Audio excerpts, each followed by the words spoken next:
recording and sharing with you PDF file now. Is it visible? Can Yes, anyone sir. respond? Yes, sir. Okay, okay, Yes, Rakib. sir. Okay, Visible, okay, sir. okay. Now it's visible. One thing I would like to tell you, it's the test series 16. अगर आपको याद होगा कि we have to conduct this test series 1/8/2021 को करना था, but unfortunately I was not there. This is why I could not do the same. Now again I want to tell you कि under the banner of JS English Literary Society, my phone number nothing else. Question number जो 1 है वो, अगर आपको याद होगा कि जितने भी क्वेश्चंस आप इसमें देखेंगे कि मैंने सारी चीजें जॉन मिल्टन से ही लिया हुआ है, और उसमें आपको खुद ब खुद पता चल रहा होगा कि ये टेस्ट पूरा का पूरा जॉन मिल्टन पर है। इसके बाद 2 दिन हमारे पास बचेगा, जिसमें एक दिन कल सबसे पहले मैं शेक्सपियर पर कराऊंगा, उनके कोटेशन जैसा आप लोगों का डिमांड था। तो पहले कल शेक्सपियर, और कल 2 सेशन रखेंगे, एक मॉर्निंग में 8 बजे रखेंगे और एक इवनिंग में 7:30 बजे रखेंगे। तो एक सबसे पहला इंपॉर्टेंट क्वेश्चन है कि which of the following is not true about Lycidas. Lycidas के बारे में क्या सत्य नहीं है। इट पब्लिश्ड इन 1637, ये सही है। अगर आपको याद होगा हार्टन पोयम 1632 से 1637 तक चलती है, तो हार्टन पोयम का ये लास्ट पोयम था जिसमें लिस्टीडास आता है, जो एक पेस्टरल एलिजी है on the death of Edward King, इसको कंपोज किया गया था। We know it very well. It published in 1637, ये बात सही है। It is a pastoral elegy on the death of Edward King, यह एक सर पेस्टरल एलिजी है। सर सर जी, सर 38 में पब्लिश हुई थी, 37 में लिखी गई थी ये sir. Where did you get the date की पब्लिश इन 1638? सर मैंने सर देखा है सर, 2 किताबों में सर अच्छा, ओके, अगर ऐसा तो आप मुझे सेंड कर दीजिएगा, मैं भी एक बार देखूंगा उसको। तो it okay sir. Publish in 1637, 1637 में जो है, it is a pastoral elegy, यह एक पेस्टोरल एलिजी है on the death of Edward king. किसकी मौत पर लिखा गया है? एडवर्ड किंग की मौत पर लिखा गया है, जो कि क्या थे? अ फेलो ऑफ मिल्टन थे, मिल्टन के वो दोस्त थे। और कहाँ पे उनकी दोस्ती? क्रिस्ट कॉलेज से ही उनकी दोस्ती थी, क्रिस्ट कॉलेज कैम्ब्रिज। तो you will come to know कि मिल्टन के जो दोस्त थे एडवर्ड किंग, उनकी दोस्ती क्रिस्ट कॉलेज कैम्ब्रिज से हुआ था, जिसके डेथ पर उन्होंने ये लिखा। अगर आपको याद होगा कि एक और एलिजी लिखी गई थी जो उनके दोस्त थे दायोदत्ती को लेकर के जो है, अगर, और उससे जो दोस्ती हुई थी वह स्कूल के समय हुआ था, सेंट पॉल स्कूल में। तो 2 दोस्तों को आपको ध्यान में रखना, क्रिस्ट कॉलेज में उनकी दोस्ती एडवर्ड किंग से होती है, सेंट पॉल स्कूल में उनकी दोस्ती दायोदत्ती से होती है। सी है, Edward King was drowned while crossing from Chester Bay to Dublin. ये भी सही है कि जब वो चेस्टर बे से डबलिन की ओर आ रहे थे, तब उनकी वहां पे उस सी में जो है डूबने से, जो है एक तरह से आयरिश सी में, वहां पे डूबने से उनकी मौत हो गई थी। इन द एलजी, इस एलजी में Edward King has been presented as shepherd. इस एलजी में एडवर्ड किंग को शेफर्ड के रूप में प्रेजेंट किया गया। इन द एलजी, एलजी में Edward King has been presented, Edward King को एक शेफर्ड के रूप में प्रेजेंट किया गया है। ये बात भी सही है। उसके बाद है कि the poem can be divided into 6 sections and its metre is irregular. कह रहे हैं कि जो पोयम है इसको 6 सेक्शन में डिवाइड किया जा सकता है और इसका मीटर जो है इरेगुलर है। Milton used 50% Latin and Greek. Milton ने 50% इसमें लैटिन और ग्रीक का यूज किया है। Therefore, John Keats said, इसीलिए जॉन कीट्स ने कहा था, Milton has Latinise the English language. Milton ने इंग्लिश लैंग्वेज को पूरा लैटिनाइज कर दिया, क्योंकि आपका लैटिन में 50% यूज होने की वजह से ये स्टेटमेंट जॉन कीट्स ने दिया है, और ये इंग्लिश में लिखा गया एक एलिजी है, but you find what you find की जो वो कैब है वो 50% लैटिन में है। टेनिशन ने कहा, Lycidas is the touchstone of poetic taste. Cleanth Brooks से, क्लींस ब्रुक ने कहा, Lycidas is the criticism of life. जो लिसिडास है यह क्या है? क्रिटिसिज्म ऑफ लाइफ है। Now you will come to know कि लास्ट ऑप्शन है टीएस एलियट से। टीएस एलियट ने क्या कहा है? Milton had written nothing except Lycidas. Milton ने लिसिडास के अलावा कुछ नहीं लिखा। He would be counted among the important poets of English literature. तो ये जो स्टेटमेंट है, this statement was given by Matthew Arnold, not TS Eliot. यह जो स्टेटमेंट है इसको मैथ्यू अर्नोल्ड ने दिया, ना कि टीएस एलियट ने दिया। अर्नॉल्ड सेड, अर्नॉल्ड ने ये भी कहा था poetry is the criticism of life, और अर्नॉल्ड ने टचस्टोन मेथड का कॉन्सेप्ट दिया। ये कॉमन क्वेश्चन है जो हम सबको पता है कि क्या क्या चीजें रही। So here you find word, here you find कि टी.एस. एलियट सेड कि Milton had written nothing except Lycidas. यही एक ऑप्शन ऐसा जिसमें आपको तब्दीली करनी है कि यह स्टेटमेंट टी.एस. एलियट का नहीं है, बल्कि यह स्टेटमेंट किसका है, यह स्टेटमेंट मैथ्यू अर्नोल्ड का है। मैथ्यू अर्नोल्ड ने क्या कहा, this statement was given by Matthew Arnold not TS. Eliot. Arnold said जो भी ऊपर का स्टेटमेंट है कि Milton had written nothing except Lycidas, he would be counted among the important poet of English literature. और यहाँ पे उन्होंने मैथ्यू अर्नोल्ड ने टचस्टोन मेथड का कॉन्सेप्ट दिया और एक स्टेटमेंट दिया कि poetry is the criticism of life. Now you are getting question number 2, with fairest flowers while some lost, and I live here, for them no more the blazing hearth shall burn, fame is the last infirmity of a Nobel mind. ये जो line है किसका हिस्सा है, simple सा, और कुछ explain करने की जरूरत नहीं है कि यह लिसिडास का हिस्सा है कि Lycidas of pastoral elegy of Milton. तो ऑप्शन ए सही है। ये पूरा लाइन जो है क्या किया गया कि कहीं ना कहीं जो एडवर्ड किंग है उनकी तारीफ में, क्योंकि अगर कोई पोयम एलिजी है तो वह एक श्रद्धांजलि होती है, ट्रिब्यूट होता है, और मरने वाले के प्रति लॉयल्टी डिवोशन दिखाया जाता है, उसकी तारीफ कही जाती है। तो तारीफ में ये सारे वर्ड्स बोले गए हैं। तो ये कहाँ से लिया गया है, ये आपका लिसिडास का हिस्सा है। क्वेश्चन नंबर 3 है, the sonnet of Milton to a virtuous lady is addressed whom. करें जो सोनेट ऑफ का जो सोनेट है जॉन मिल्टन का जिसका नाम है टू अ वर्चुअस लेडी, इसमें किसको एड्रेस किया गया है, एडवर्ड किंग को, शेक्सपियर को, मिस डेविस को, लेडी मार्गरेट ले को। तो आंसर सी सही है, Miss Davis. Milton want to marry this lady after the death of his first wife. अपनी फर्स्ट वाइफ की मौत के बाद इस लेडी से जो है मैरिज करना चाहते थे, इसमें उन्होंने मिस डेविस को एड्रेस किया हुआ है। मैरिज क्यों नहीं हुई, क्या रीजन था, या उनका पर्सनल लाइफ है, वी डोंट नो। लेकिन एक क्वेश्चन ये जरूर है कि टू अ वर्चुअस लेडी उनका सोनेट है, और यह जो उनका sonnet to a virtuous lady या किसको एड्रेस किया गया, it has been address to Miss Davis. Question number 4 है, the massacre of Protestant has been. जो प्रोटेस्टेंट और कैथोलिक हम सबको पता है कि यह जो है किसका है, यह जो है क्रिश्चियन जो क्रिश्चियनिटी है उसके एक तरह से कहा जाए कि दो हिस्सों में बढ़ गया था, जिसमें कहीं ना कहीं एक दूसरे के अगेंस्ट में एक आइडियोलॉजी खड़ी हो रही थी। तो प्रोटेस्टेंट का मासेकर हुआ था, उसको लेकर के जॉन मिल्टन ने एक सोनेट लिखा था। तो उन्होंने बताया कि द मासेकर ऑफ प्रोटेस्टेंट, जो प्रोटेस्टेंट का नरसंहार हुआ था, वो जो है उन्होंने किस सोनेट में जिक्र किया है। तो इसका जो ऑप्शन है वह सी है, on the late massacre in Piedmont. You will come to know कि उसमें ऑन हिज ब्लाइंडनेस भी उनका सोनेट है, ऑन हिज डिसीज्ड वाइफ भी है, to a virtuous young lady भी उनका सोनेट है। लेकिन ऑप्शन सी में on the late massacre in Piedmont, उसमें उन्होंने प्रोटेस्टेंट का जो मासेकर हुआ था उसको लेकर के उन्होंने सोनेट लिखा हुआ है। क्वेश्चन नंबर 5 है, in which sonnet Milton remarks the time the thief of youth has so soon taken away 20 years of his life.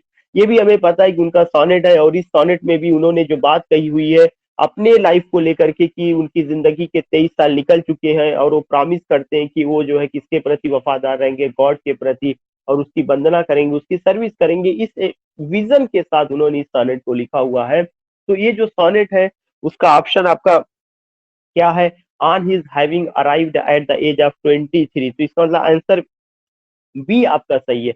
Answer B जो है on his having arrived at the age of 23, this is the right answer. Question number 6 है, in which sonnet Milton describes the marching of Rupert. कह रहे किस sonnet में Milton ने जो है डिस्क्राइब किया है कि रूपर्ट जो है मार्च करते हैं विद आर्मी, आर्मी के साथ इन लंदन, लंदन पे अटैक करने के लिए। तो you will come to know कि इसमें ऑप्शन ए सही है, when the assault. You will come to know, एक उन्होंने सोनेट लिखा, उसका टाइटल ही इंडिकेट करता, असाल्ट का मतलब अटैक के सेंस में है। तो in his first political sonnet, उनका जो पहला पॉलिटिकल सोनेट था व्हेन द असाल्ट, इसमें उन्होंने क्या किया हुआ है, रूपर्ट लंदन पर अटैक करते या सैनिक के साथ आगे बढ़ते, इसका जिक्र उन्होंने किया हुआ है। इस क्वेश्चन को लेकर के ग्रुप में कई लोगों ने डाला था, या कुछ चीजें उसमें आई थी कि how many sonnets were written by John Milton. तो you will come to know कि जो मैंने लिखा कि 23 सोनेट्स, कुछ लोग उसमें 24 कह रहे थे। तो जो मैंने लिखा कि among 23 sonnets of 18 are composed in English and 5 are in Latin. His sonnets are based on Petrarchan model of sonnet having octave and sestet. It's rhyme scheme is A C D C C D C, ये पूरा चीजें common. अब सवाल ये उठता है कि मैंने जो 23 लिखा था, लेकिन आई आई डोंट नो कि ग्रुप में आया था, शायद केडी सर के ग्रुप में था, उसमें बताया जा रहा था कि 24 है। जब 24 की बात की जाती है तो एक चीज मैं आपको एग्जैक्टली ये बताना चाहता हूँ कि जो उनका लैटिन का सोनेट है वो आपको केवल 5 ही बिल्कुल रिटर्न फॉर्म में मिलता है। और कुछ लोग ऐसे हैं जो ये भी मेंशन करते हैं, इवन जब आप विकिपीडिया पर जाएंगे तो उनके सोनेट को जो है 24 नहीं 25 तक ले जाते हैं, और जो लैटिन का 6 और 7 है उसको लेकर के डाउट है, 6 और 7 को लेकर के डाउट है। लेकिन अगर मैं फिर एक बार बता दूं कि अगर आपको, जैसा उसमें किसी ने ये डाला था कि आयोग ने 24 माना है, तो आप मेरी बात ध्यान से सुन लीजिए एक चीज। अगर आयोग ने 24 माना है 2013 में, जैसा कि उसमें ग्रुप में आया था, तो आप जो है 24 के साथ ही जाइएगा।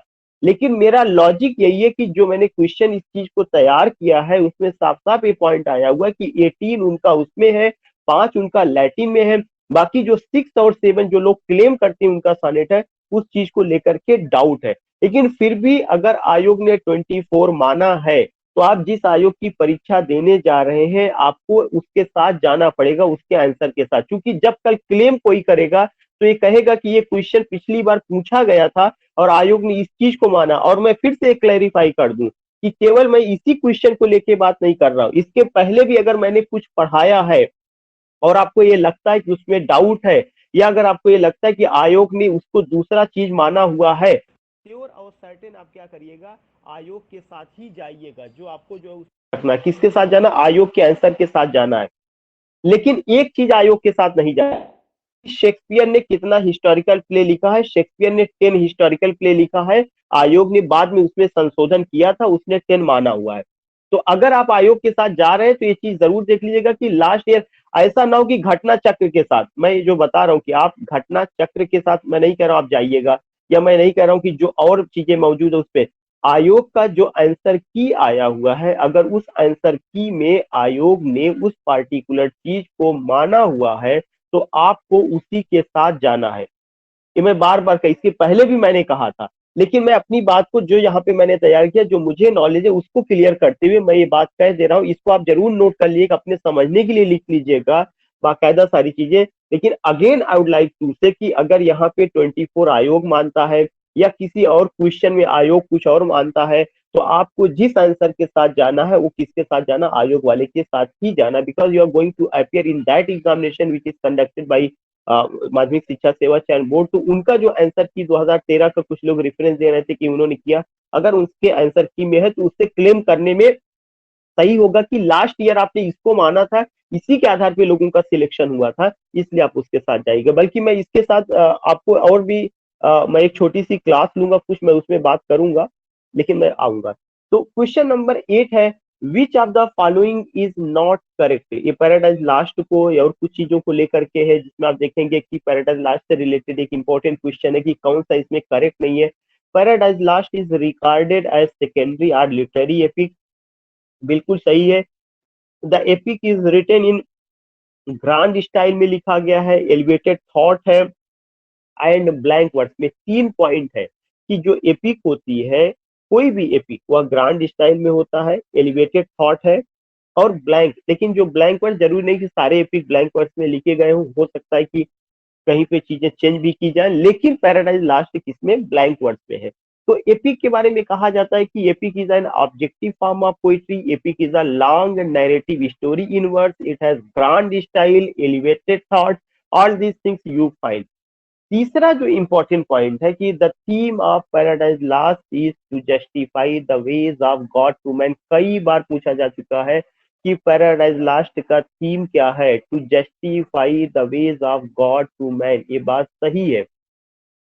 फिर जो डी ऑप्शन है उसमें है the Latin poem in Quintum Novembris laid down the foundation of Paradise Lost, बिल्कुल सही है। क्योंकि पहले जॉन मिल्टन जो है पैराडाइज लास्ट को लैटिन में लिखना चाहते थे, और उन्होंने उनकी जो लैटिन पोयम है उसका आधार उन्होंने कुछ इसी तरह से तैयार भी किया था। तो आप ये समझ लीजिएगा कि जो पैराडाइज लास्ट का जो विचार उनके दिमाग में चल रहा था वह पहले लैटिन पोयम इन पीनियम नोवाम्बिरिस के रूप में आया था, बाद में उन्होंने इंग्लिश में लिखा। चूंकि जो जॉन मिल्टन थे वो एक बड़े स्कॉलर थे लैटिन के, और ओलिवर क्रामवेल के वो सेक्रेटरी भी थे, और लैटिन सेक्रेटरी मतलब लैटिन भाषा में के ही उनमें सारा चीज वो करते थे। तो एक चीज ये ध्यान में रखना है कि जो उनका लैटिन पोयम इन पीनियम नोवाम्ब्रीज है, that led down the foundation of Paradise last, Lycidas. In Lycidas, Milton has given an indication of his great work in the lines tomorrow to fresh woods and pastures new. कह रहे Lycidas जो है उसमें उन्होंने उन्होंने का मतलब Milton ने जो है क्या किया हुआ है, एक इंडिकेशन दिया हुआ है। कौन सा इंडिकेशन दिया हुआ है? एक वर्ड है tomorrow to fresh woods and pastures new. Fresh woods और पास्चर्स न्यू के साथ हम जाएंगे, या ये चीज इंडिकेट करता है कुछ बड़ा काम करने का, जो है कि आने वाला जो समय होगा वह कैसा होगा, फ्रेश वुड्स जैसा, पास्चर्स न्यू होगा। मतलब ही हैज एम्बिशन, या he has some dream project, he want to do something. और ये लाइन उन्होंने लिसिडास में लिखा हुआ है, जिसको लोग को रिलेट करते हैं। और किस चीज से को रिलेट करते हैं? को रिलेट इस चीज से करते हैं कि शायद मिल्टन जो इंडिकेशन दे रहे थे कि ही हैज एम्बिशन या he has some dream project to compose a well known epic that is Paradise Lost. Option F है, it is said that the poem was composed between 1655 and 1665। ऐसा कहा जाता है कि 1655 में उन्होंने पोयम को लिखना शुरू किया, 10 साल में 1665 में पोयम उन्होंने लिख लिया, और पहली बार पोयम 1667 में पब्लिश होती है। जब पहली बार आती है तो 10 किताबों में आती है। यह एक फैक्ट है, एक इंफॉर्मेशन है, डेट है जो आपके सामने है। 55 में शुरू हुआ, 65 में कंप्लीट हुआ, 67 में पब्लिश हुई, पहला एडिशन आया, 10 किताबों में आई है। In first edition in 1667 it has 10 books, यह 10 किताबों में थी। बट इन सेकेंड एडिशन, लेकिन सेकेंड एडिशन इन 1674 1674 में book 7th and 10th were divided. Book 7th और 10th को डिवाइड कर दिया गया इनटू 2 पार्ट्स ईच। हर किताब को मतलब 7th और 10th को अलग अलग एक और हिस्सा बनाया गया।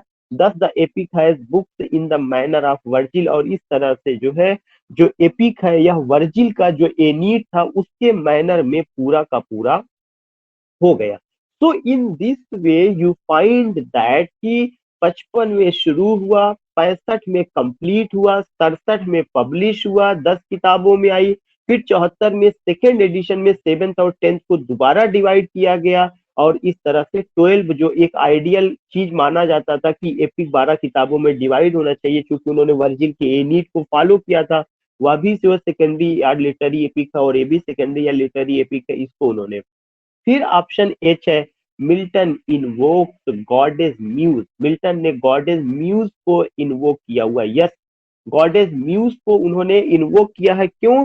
क्योंकि वह गॉडेस म्यूज का आशीर्वाद लेना चाहते हैं, और वो कह रहे हैं मैं इतना बड़ा काम करने जा रहा हूं, और इतने बड़े काम में जो है मुझे उसकी ब्लेसिंग चाहिए। जब तक मुझे उसकी ब्लेसिंग नहीं मिल जाती है, I will not be able to do anything. तो मिल्टन ने गॉडेस म्यूज को इन्वोक किया। Gives reference to prophet Moses. उन्होंने प्रॉफिट मोजेस का भी जिक्र किया है। ये चीज ध्यान में रखिएगा, प्रॉफिट मोजेस जो है profit of Jews, the chosen people of God, the people of Israel, Israel का। और प्रॉफिट किसी एक के लिए नहीं आते हैं, वो पूरी दुनिया के लिए होते हैं, पूरी दुनिया के लोगों के लिए होते हैं। यह एक विजन है कि वो उनको उस कौम में भेजा गया।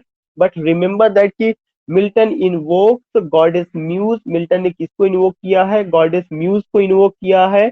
गिव्स रेफरेंस टू प्रॉफिट, उन्होंने प्रॉफिट मोजेस का रेफरेंस दिया। अगर ये पूछा जाता है मोजेस कौन है, तो Moses is a prophet, prophet of Jews. Jews को क्या कहा जाता है? चूजन पीपल ऑफ गॉड, कि गॉड ने उनको चूज किया, they were the lovable people of God. इसके अलावा मिल्टन ने इसमें सेटन का जिक्र किया है, बिल्जबब का जिक्र किया है, ल्यूसीफर का। जो ल्यूसीफर है और जो आर्च एंजिल है ये कोई नहीं है बल्कि सेटन ही है। सेटन ही ल्यूसीफर है। आर्च एंजिल, आर्च का मतलब सर्वोच्च, एंजिल माने देवताओं में, देवताओं में सर्वोच्च, तो सेटन ही जो है जो फॉलन एंजिल थे उसमें सबसे सर्वोच्च थे। इसके अलावा and the people of chosen seed. देखिए ये मैंने अलग से भी आपको बता दिया कि मिल्टन ने इसमें पीपल ऑफ चूजन सीड का भी जिक्र किया है, और वह चूजन सीड कौन है? ज्यूज है। ज्यूज का उन्होंने चूजन सीड मतलब पीपल ऑफ इजराइल, ज्यूज। और जो वो ज्यूस थे, जो यहूदी थे, उनके पैगंबर कौन थे? मोसेस थे, प्रॉफिट मोसेस उनके थे। इसके अलावा और किसका जिक्र किया गया? म्यूज का जिक्र किया गया। एक और चीज ध्यान में रखना है कि सेटन के बाद अगर किसी का इंपॉर्टेंस वहां पर है तो वह किसका इंपॉर्टेंस है? बील्ज़बब का इंपॉर्टेंस है। ये सारी की सारी चीजें आपको ध्यान में रखनी है, जो पैराडाइज लास्ट का एक जगह पर सारे पॉइंट्स मैंने लाके किए हुए हैं। फिर है it has verse paragraph, division of heroic couplet. सब कुछ सही है, इतना बारीक उसमें कर दिया गया है कि थोड़ा सा अगर आप ध्यान रखेंगे तो आपको खुद पता चलेगा गलती कहाँ पर है। मैं ठहर करके आपसे जानना चाहता हूँ कि गलती कहाँ पर है। Sir, it is in blank verse, not heroic Couplet. blank. Okay, blank word. Blank one. You will, या बस बस हो चुका। I you all are the scholar, और मुझे समझ में आ रहा है यू ऑल हैव डन खूब सारा हार्ड लेबर, मेहनत, परिश्रम। यू ऑल आर डूइंग, तो नाउ रिस्पॉन्डिंग वेरी वेल। तो अब आपको ये समझ में आ गया है कि जो वर्स पैराग्राफ है वो किसका हिस्सा है? वो जो है आपका ब्लैंक वर्ड्स का हिस्सा होता है, हीरोइक कपलेट का हिस्सा नहीं होता है। और मेरा दूसरा क्वेश्चन आपसे है कि जो वर्स पैराग्राफ है कितनी लाइन का माना जाएगा?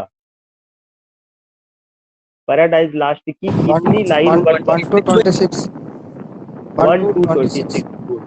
Good good.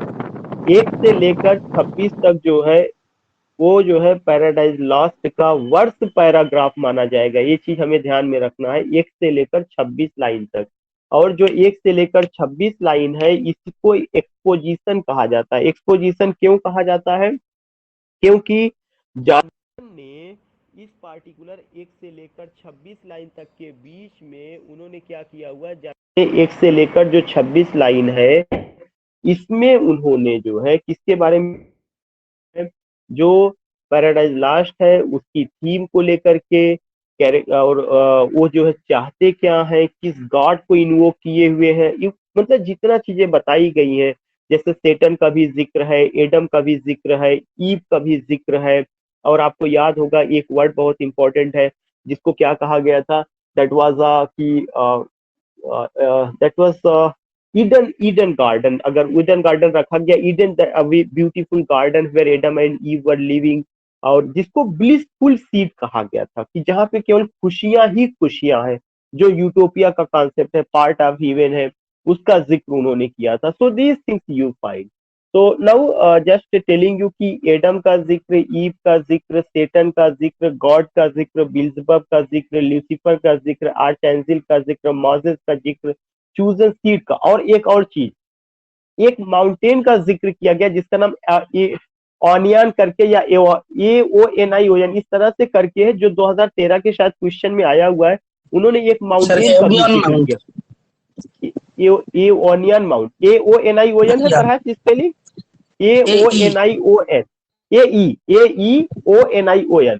तो यह एक माउंटेन का नाम है, ये चीज ध्यान में रखिएगा कि यह एक माउंटेन का नाम है जिसका जिक्र उन्होंने किया हुआ है। ये क्वेश्चन भी पूछा गया है, और सारी चीजें लाइन नंबर 1 से लेकर 26 के बीच में ही पूछी गई है, जो क्वेश्चन बना के। स्टेटमेंट जो सेटन का है वो इंपॉर्टेंट है, वो ठीक है, अलग से पूछा गया होगा, लेकिन most of the question you will कम।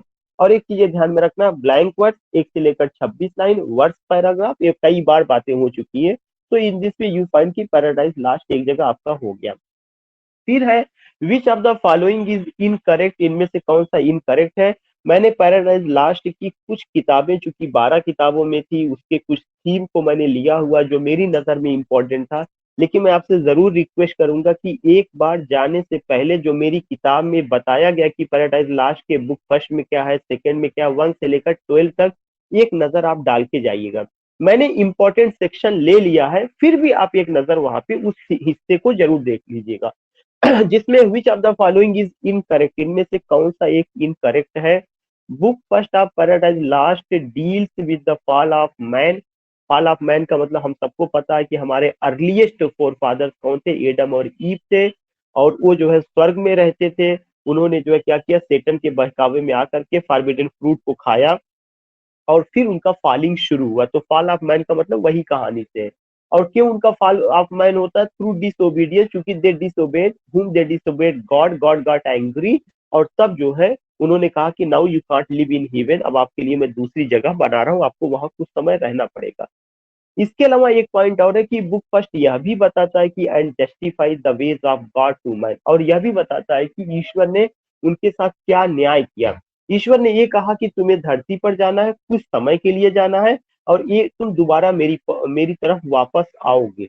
मतलब जैसे हम सारे लोग कहते हैं कि मैन इज मॉर्टल क्रिएचर, आदमी नश्वर है, या हर जीवित चीज को मौत का स्वाद चखना, हर आदमी मतलब कोई भी जीवित प्राणी है, चाहे इंसान हो कोई और भी चीज, उन सबको मरना है। तो यह चीज इंडिकेट करता है कि हम सारे लोग ईश्वर की संपत्ति है, दोबारा हमें ईश्वर की तरफ वापस जाना है। तो उन्होंने न्याय क्या किया, उन्होंने न्याय ये किया कि इंसान को धरती पर भेजा, और उन्होंने कहा कि आपका एक लाइफ होगा, उस लाइफ में आप जो कर्म करेंगे उसी आधार पे हो सकता है। ये एक जो है ठीक है, एक आइडियोलॉजी है या एक चीजें हैं, some people believe some people will not believe, आप आदमी का अपना अपना ढंग का वो है, उस पर कोई वो नहीं, लेकिन इस तरह का चीज justify the ways of God to man उन्होंने किया। और इसको जस्टिफाई करने के लिए गॉड ने अपने जो सन को भेजा, सन ऑफ गॉड, एक क्रिश्चियनिटी का कॉन्सेप्ट है कि सन ऑफ गॉड उन्होंने भेजा। लेकिन अगर और आप देखेंगे कि गॉड जो है क्या है कि गॉड गॉड है, वो जो है प्रॉफिट को भेजते हैं, तो इस तरह से जो है क्रिश्चियनिटी ने प्रॉफिट को सन ऑफ गॉड में परिवर्तित कर दिया।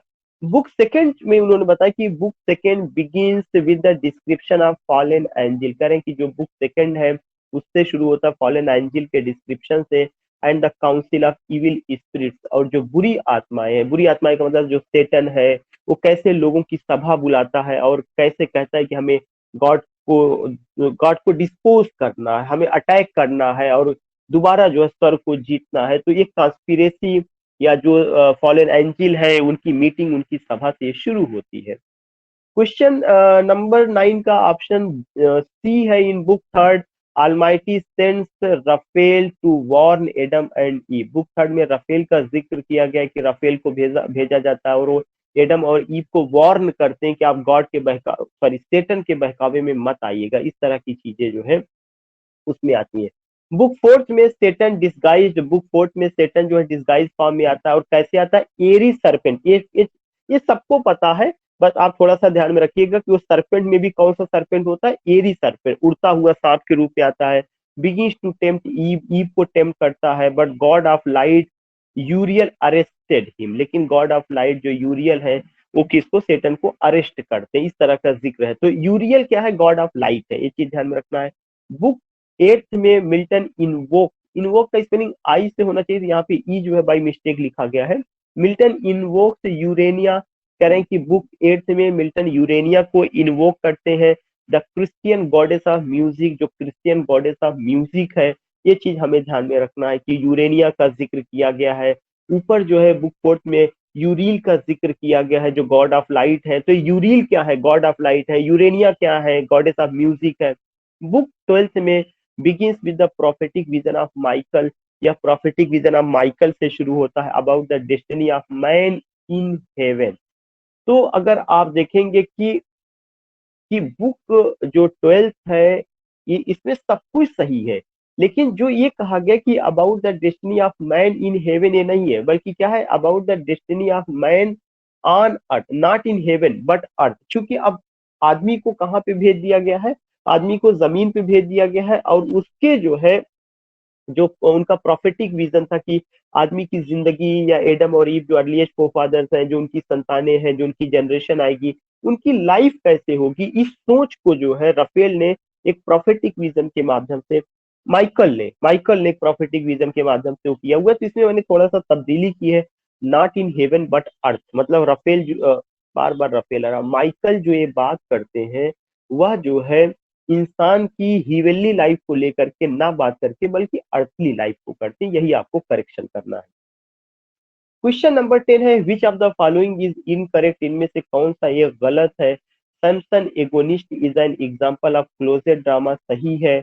Milton has taken the story of Samson Agonistes from Hebrew legendary tale, उन्होंने इसको हिब्रू लेजेंडरी टेल से लिया है जो गिवन इन द बाइबल। ये बात भी सही है कि इसे भी सब्जेक्ट मैटर उन्होंने कहाँ से लिया हुआ है, बाइबल से लिया हुआ है। बाइबल में भी किस चैप्टर का या कौन सी कहानी, हिब्रू लेजेंडरी टेल से।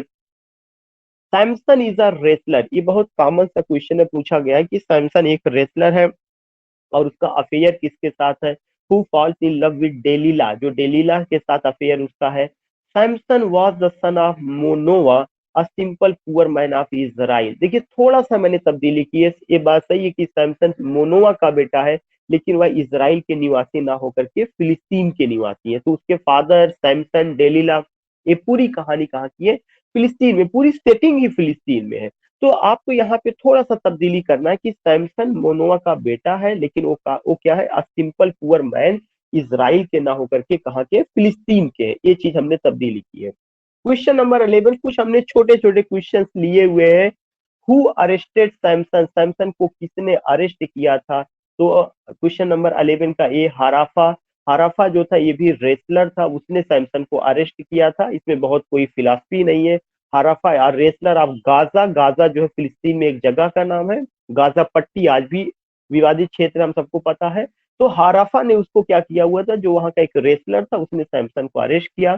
फिर क्वेश्चन नंबर 12 है, विच character reflect the life of John Milton, कह रहे कि कौन सा कैरेक्टर जॉन मिल्टन की जिंदगी को रिफ्लेक्ट करता है?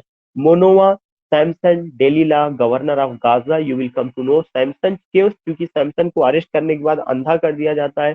तो जो प्रिजन्ड लाइफ है, मिल्टन का ब्लाइंडनेस या जो उसके साथ थोड़ा सजाती जो भी हुआ सैमसन के साथ जो बुरा बर्ताव, उसकी जिंदगी का कुछ हिस्सा जॉन मिल्टन की लाइफ को रिफ्लेक्ट करता है। क्वेश्चन नंबर 13 है, what happened with Samson after arresting him, जब सैमसन को अरेस्ट किया गया था तब उसके साथ क्या किया जाता है? ही वाज मेड ब्लाइंड, उसको अंधा कर दिया गया। He was given capital punishment, he was released, he was hanged. तो ऑप्शन ए है कि ही वाज मेड ब्लाइंड, उसे अंधा कर दिया गया। आयरन रॉड था, गरम आयरन रॉड था, उसका यूज करके अंधा कर दिया जाता है। और उसके बाद आप देखेंगे एक बड़े से महल में पूरी एक तरह से भीड़ इकट्ठा रहती है, वहां पे डेलीला हंसती है, जो गवर्नर ऑफ गाजा है वो अपनी क्रुएल्टी दिखाता है, लेकिन सैमसन इतना मजबूत रेसलर रहता है कि सारा जो जहाँ पे लोग इकट्ठा रहते हैं, जिस पिलर पर वो छत रहती है, उस पूरे पिलर को तोड़ देता है, सब कुछ तबाह कर देता है, पूरे सिंहासन को हिला देता है। तो लेकिन उसको अंधा कर दिया जाता है, बहुत मतलब सताया जाता है सैमसन को। सच अ थिंग वी फाइंड। और डेलीला का कैरेक्टर यू कैन अंडरस्टैंड कि कैसे है। और यह ग्रीक मॉडल ऑफ ट्रेजिडी पर है, ग्रीक मॉडल ऑफ ट्रेजिडी जिसमें कोरस का भी यूज है, पोएटिक लैंग्वेज में है। And example of closed drama, हमें पता है कि क्लोजेड ड्रामा क्या है? एक ऐसा drama that is written with the intention not to perform but to recite, उसको क्लोजेड ड्रामा कहा जाता है। तो क्वेश्चन नंबर 15 है कि Milton Excuse me, prose sir. Work. Ji madam. Sir, I read somewhere in which age closet drama was popular. Sir, ये closet drama किस as में पॉपुलर रहा था? उसमें रोमांटिक एज था और विक्टोरियन एज था और दो ऑप्शन और थे कोई। देखिए जो क्लोजेड ड्रामा सबसे ज्यादा आया हुआ है वो आपका रोमांटिक एज में आया हुआ है। और अगर आपको याद होगा प्रॉमिथस अनबाउंड जो है, जो पीवी शेली का रहा है, वो था। इसके अलावा और भी था। अब लेकिन अगर आप विक्टोरियन दे रही हैं तो विक्टोरियन में भी टेनिसन ने भी क्लोजेड ड्रामा बहुत सारे लिखे हुए हैं। अब अगर जी उसमें सर, ये इसी से चीजें लेके लिखी, कंफ्यूजन था। हाँ लेकिन रोमांटिक एज में क्लोजेड ड्रामा का एक पॉपुलैरिटी थी। मिल्टन ने तो अगर देखा जाए तो मिल्टन के जमाने में इतना ज्यादा क्लोजेड ड्रामा नहीं हुआ था, एक एग्जांपल आपको मिलेगा। लेकिन रोमांटिक एज में क्लोजेड ड्रामा बहुत सारा आया, विक्टोरियन एज में भी आया है। लेकिन अभी अगर आता है कि पॉपुलर किस में हुआ, तो आपको मुझे लगता है कि मुझे लगता नहीं, आपको सीधे विक्टोरियन एज के साथ जाना चाहिए, क्योंकि विक्टोरियन एज में बहुत सारा आया हुआ था। इसलिए कि जितना भी टेनिसन ने लिखा और भी जो रहा था, टेनिसन के सारे प्ले वो जो क्लोजेड ड्रामा का एग्जाम्पल रहा है। और इसके पहले अगर आपको याद होगा मैनफ्रेड करके भी एक था, उनसे रिलेटेड नहीं था, लेकिन क्लोजेड ड्रामा के बहुत सारे एग्जाम्पल आपको मैनफ्रेड, प्रॉमिसस अनबाउंड, इसका भी आपको मिल जाएगा। तो पॉपुलैरिटी जहां तक उसकी रही है क्लोजेड ड्रामा का, वो विक्टोरियन एज में रहा है। उसमें ऑप्शन कुछ राइट दिया था कि क्या था? सर उसमें पूछा गया था बट कोई आंसर नहीं दिया था। उसमें एक पेपर, सैंपल पेपर था। अभी बीए अच्छा प्रीवियस ईयर का जो ऑप्शनल पेपर चला है, बुंदेलखंड यूनिवर्सिटी का पेपर कल हुआ था, आज हमने देखा। उसमें ये क्वेश्चन अच्छा, दिया था सर। ठीक है ठीक हाँ, है, अगर ऐसा तो था तो चेक उसमें कर लिया जाएगा। दोनों एज दिए थे तो कंफ्यूजन था कि विक्टोरियन एज में भी क्लोजेड ड्रामा आए हैं और हाँ रोमांटिक हाँ। एज में भी आया है, बट पॉपुलर किस एज में रहा है ये नहीं क्लियर अब हो रहा देखिए है ये सर। सब अगर देखा जाएगा तो जो सबसे ज्यादा, जैसे हम लोगों ने रोमांटिक एज में जो पढ़ा, द बॉर्डर्स को पढ़ा, प्रॉमिसस अनबाउंड को जी सर। सुना गया, और इसके अलावा जी मैनफ्रेड को जैसे भी बात चल रही है। लेकिन इससे ज्यादा विक्टोरियन एज में क्लोजेड ड्रामा आए हुए हैं। ऐसा नहीं कि यही पे क्लोजेड ड्रामा वहां पे और ज्यादा, तो इस तरह से जो है उधर जाना चाहिए। बट इसके लिए ये इतना नजदीकी मामला है कि केवल कह देने से नहीं चल जाएगा, कुछ ना कुछ एक डॉक्यूमेंट्स मुझे भी उसको प्रूव करना पड़ेगा। मैं अपने एक्सपीरियंस के आधार पे कह रहा हूँ। आप उसको एक्सेप्ट ना करिएगा। मुझे एक दिन का समय दीजिए कि अभी जैसे आपकी क्लास ओवर होगी मैं तुरंत चेक करके आपको बताऊंगा, अगर मुझे मिल जाता है तो मैं उसको एग्जैक्ट आपको बता okay sir, okay, thank you sir, thank you sir. दूंगा। ओके, नाउ क्वेश्चन नंबर 14 है कि मिल्टन प्रोज वर्क एरियोपैजिटिका। ये एक इंपॉर्टेंट क्वेश्चन है कि जो मिल्टन का प्रोज वर्क एरियोपैजिटिका है has been taken from Greek word, इसको ग्रीक वर्ड एरियोपेजेस से लिया गया है, विच रिफर्स टू, जिसका क्या मतलब होता है, mountain, house of common, house of Lord, monarchy. तो इसका मतलब क्या होता है, माउंटेन होता है। एरियोपैजिटिका ग्रीक वर्ड एरियोपेजेस से लिया गया, तो उसका मतलब क्या होता है, that is mountain. Question number 15 है, in which pamphlet Milton support the assassination of Charles first. कई बार बात हो चुकी है। 15 का ए, ऑप्शन ए सही है। The tenure of king magistrate 1649 में आई है ये pamphlet. The tenure of king magistrate में उन्होंने इसको सपोर्ट किया है। King Charles first was assassinated in 1649, ये घटना सबको पता है। And Charles second left England and got shelter in France, उनको फ्रांस में शरण मिलती है from 1649 to 1660। Oliver Cromwell and Richard Cromwell managed England, उन्होंने जो है 11 साल तक मैनेज किया था। और हमने बताया तो ओलिवर क्रॉमवेल 1649 से लेकर के 1658 तक, उसके बाद रिचर्ड क्रॉमवेल 58 से 60 तक, फिर चार्ल्स सेकंड की वापसी हो जाती है। उसके पहले जब चार्ल्स फर्स्ट थे तो उनके समय में सिविल वार, आपका थिएटर वाज बैंड, और उसके अलावा प्रेस वाज सेंसरशिप्ड, मिल्टन का एरियोपैजिटिका, ये सब कॉमन पॉइंट्स है जो हर आदमी को पता है कि हाँ ये चीजें हुई थी। ये थोड़ा सा इस जो लिया गया है, मैं नहीं कहता ये कठिन है, ये थोड़ा सा हमें एक्सप्लेन करना है और आपको थोड़ा कंसेंट्रेट रहना है। पॉइंट इंपॉर्टेंट है, लाइंस है जो वहां से लिया गया है। कह रहे हैं कि which verses are not the part of Paradise Lost, इनमें से कौन सा पैराडाइज लास्ट का हिस्सा नहीं है। ऑफ मैंस फर्स्ट डिसोबीडियंस, अगर आपको याद होगा यह बिल्कुल ओपनिंग लाइन है, किसका अपना का ओपनिंग लाइन है, पैराडाइज लास्ट का, जो 1 से लेकर 26 तक ज्यादातर बातें वही कही गई है कि of man's first disobedience, man का जो पहला डिसोबीडियंस था। तो मैन कौन है, एडम और ईव, उनका डिसोबीडियंस क्या था कि they disobeyed God and took the taste of forbidden fruit, और वही चीज आगे दिया गया, and the fruit of forbidden tree, forbidden tree जो था, था उसका उन्होंने उसको टेस्ट लिया, और जिसकी वजह से क्या शुरू हो गया, मार्टल, दे बिकेम मार्टल, क्योंकि जब तक हीवन में थे वे इमार्टल थे, जैसे उन्होंने उस फॉरबिडन फ्रूट का टेस्ट किया लिया, दे बिकेम मार्टल, और इस तरह से मार्टल टेस्ट शुरू हुआ, जिसकी वजह से brought death into the world, और दुनिया में मौत का सिलसिला शुरू हुआ। तो ये लाइन, ये शब्द किसके हैं, जॉन मिल्टन के हैं। जॉन मिल्टन उस घटना को नरेट करते हैं, ये किसी और का नहीं बोला गया, ऐसा नहीं कि सेटन का, बिल्सबर्ग का या किसी का, ये स्टेटमेंट खुद जॉन मिल्टन का। जैसे मैंने बताया कि लाइन नंबर 1 से लेकर 26 तक जो है वर्ड पैराग्राफ है, उसको आप कह सकते हैं कि एक्सपोजिशन है। Milton exposes what is the theme of this epic, whom does he invoke, किस गॉडेस का वो जो है आशीर्वाद प्राप्त करना चाहते हैं। तो उसी में से उनका ये लाइन है जो उन्होंने बताया है। और फिर कहा and all our woe began, और इस तरह से हमारा सारा दुख का सिलसिला प्रारंभ होता है। मतलब जब आदमी धरती से, आसमान से या स्वर्ग से धरती पर भेज दिया गया, इमार्टल से मार्टल हो गया, तो दुख का जो सिलसिला हुआ वह वहीं से शुरू होता है। जब जो है वो क्या करते हैं, जब वो दे डिसोबेड गॉड। तो and all our woe began, वो माने दुख, हमारे सारे दुख को सिलसिला प्रारंभ होता है विद लॉस ऑफ एडन, जैसे हम लोगों ने एडन को खोया। Eden, Eden is a garden in heaven where Adam and Eve they were living, that was a blissful seat. तो एक घटना वो थी। फिर करें टिल वन ग्रेटर मैन, ये जो ग्रेटर मैन है किसके लिए आया है, जीसस क्रिस्ट के लिए आया हुआ है। टिल वन ग्रेटर मैन, तब एक महान आदमी ने रीस्टोर अस, रीस्टोर मतलब हमें दोबारा बैठाया, रेस्टोरेशन अगर याद होगा चार्ल्स सेकंड के लिए, लेकिन यहाँ पे रीस्टोर किसके लिए है, एडम और ईव प्लस उनकी संतानों के लिए, कि दोबारा वे स्वर्ग को कैसे प्राप्त कर सकते हैं, कैसे वे स्वर्ग में जा सकते हैं। उसका तरीका जो है किसने बताया, ईश्वर ने अपने जो है सन ऑफ गॉड को, जीसस क्रिस्ट को भेजा। तो यहाँ पे ग्रेटर मैन जीसस क्रिस्ट के लिए आया हुआ है। And regain the blissful seat, और उन्होंने हमें बताया कि कैसे पुनः हम जो है ब्लिसफुल सीट किसके लिए आया हुआ है, ईडन के लिए, means that particular place where Adam and Eve were living. Joyful seat, जहाँ पे दुख नाम की कोई चीज ना हो, वह उसको जिक्र करते हैं। ये सारी स्टेटमेंट किसके, मिल्टन के, ये अलग से कुछ नहीं कहा गया है। फिर उसके बाद है what though the field be lost, ये सेटन का स्टेटमेंट है, क्या हुआ अगर हमने फील्ड को खो दिया। What though the field be lost, all is not lost, वो कहता है कि क्या हुआ, हमने जो है फील्ड को खो दिया, स्वर्ग को खो दिया। तो इसका मतलब ऐसा नहीं कि मैंने सब कुछ खो दिया, अभी भी मेरे पास जो है नर्क है, जहां का मैं बादशाह हूँ, वहां पे मैं रूल करूंगा। यह स्टेटमेंट किसका है? आपका सेटन का है। और यह स्टेटमेंट जो है क्या इंडिकेट करता है, जो रिनेशा हीरो थे, रिनेशा हीरो में एम्बिशन होता था, वे डिफीट को स्वीकार नहीं करते थे, उनमें इंडिविजुअलिज्म होता था, तो वह उस तरह की कॉन्सेप्ट को यहाँ पे यह स्टेटमेंट देता है। फिर अगला स्टेटमेंट है to bow and C for grace. यह भी सेटन का है। सेटन कहता है कि मैं झुकूं एंड सी फॉर ग्रेस, और मैं ईश्वर का आशीर्वाद लूं विद सप्लायंट नी, एक जो है प्रार्थी की तरह जो घुटनों के बल पर जाता है, नी का मतलब झुक कर के बल पर, एंड डिफाई हिज पार, और मैं उसके पार को चैलेंज करूंगा। तो वो कहते कहते हैं ऐसा नहीं हो सकता है कि मैं ये काम करूंगा। उन्होंने क्या बताया? उन्होंने कहा कि कहीं से संभव नहीं है, वर्ड दो, उन्होंने कहा ये कहीं से नहीं संभव, क्या नहीं संभव? टू वो, कि मैं झुकूं एंड सी फॉर ग्रेस, और मैं कृपा प्राप्त करूं विद सप्लायंट नी, झुके हुए कदमों से, एंड डिफाई हिज पार, बल्कि मैं क्या करूंगा, मैं उसकी शक्ति को चैलेंज करूंगा। डिफाई चैलेंज करना, हिज पार उसकी शक्ति को। ये किसने कहा है? सेटन ने कहा है।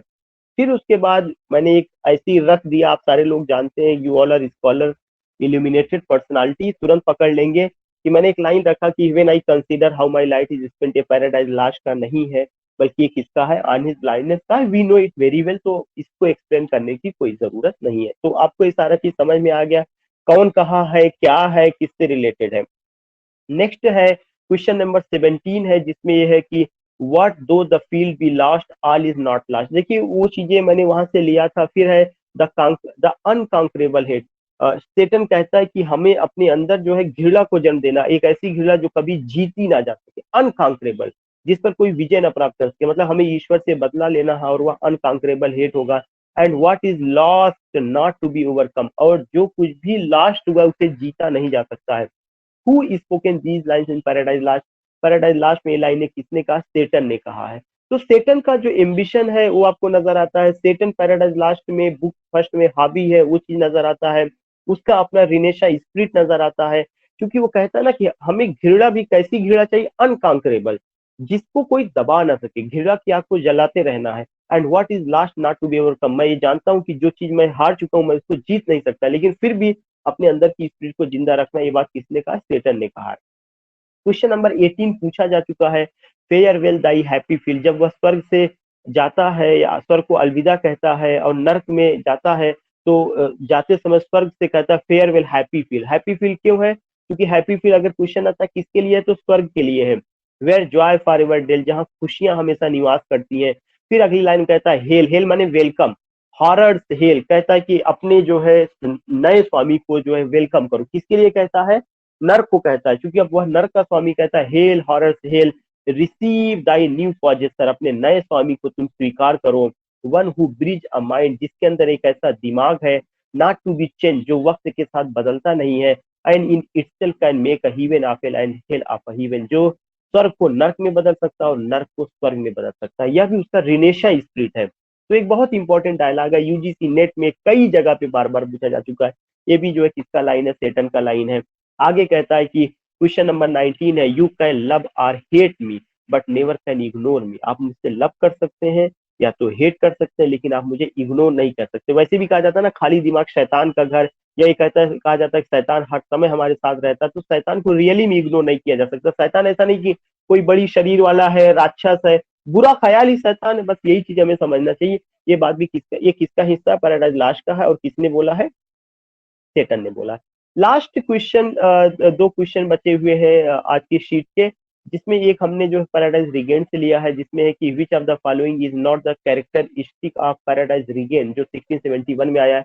Paradise Regained is equal to Paradise Lost, बिल्कुल सही है।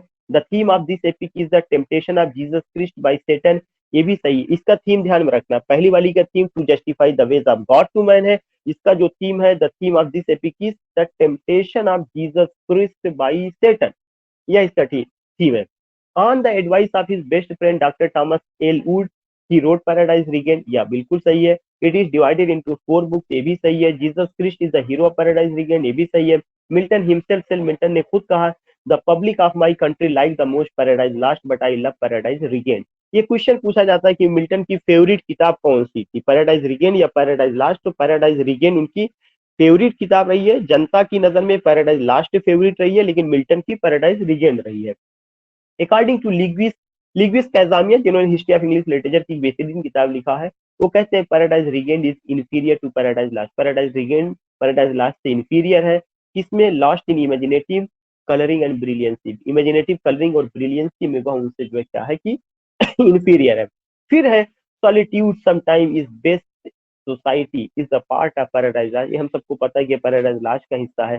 This statement is the part of paradise paradise Regained का हिस्सा, ना कि पैराडाइज लास्ट का। तो ये ऑलरेडी बहुत सिंपल सा मैंने रखा। देखिए मेन मोटिव क्या है कि I am not going to take your test, main motive ये कि कितना सारा रिवीजन आपका करा दिया जाए, कितना सारा इंफॉर्मेशन कम से कम समय में आपको दे दिया जाए, वरना कोई इसका पर्पज नहीं कि मैं भी चलूं 2 घंटा बैठ करके लिखूं। आप तो देख रहे हैं सब कुछ आपके सामने लिख करके ही दिया जा रहा है, तो उसको सजाऊं, लिखूं, फिर आंसर दूं, already you can just understand. तो क्वेश्चन नंबर 21 है कि who said, sir the last statement number 8 sir 8 solitude sometimes is best society, I think it is the line from Paradise Lost. solitude sometimes is the best society, it is the paradise lost. Yes sir, मैंने भी यही पढ़ा है अभी तक। Yes sir. तो ये तो तब तो मेरी तरफ से ब्लंडर हो जाएगा, इसका मतलब मैंने जो है ये तो हासिल नहीं किया होगा। ये तो आपने अच्छा किया अगर ऐसा बता रहे, बट आई थिंक कि ये सेटन का ही स्टेटमेंट है, ये तो मुझे समझ में आ रहा। Solitude sometimes is the best society, ये लॉस्ट का नहीं, पैराडाइज लॉस्ट। पैराडाइज लॉस्ट इसका मतलब हमने इसको लिखने में, हाँ हाँ जी बताइए बताइए, नहीं बताइए, इसको इसका डिस्कस होना जरूरी है जी। बोलिए मैडम बोलिए। हेलो सर, कह रहे हैं ये स्टेटमेंट पैराडाइज रीगेन्ड का है सर।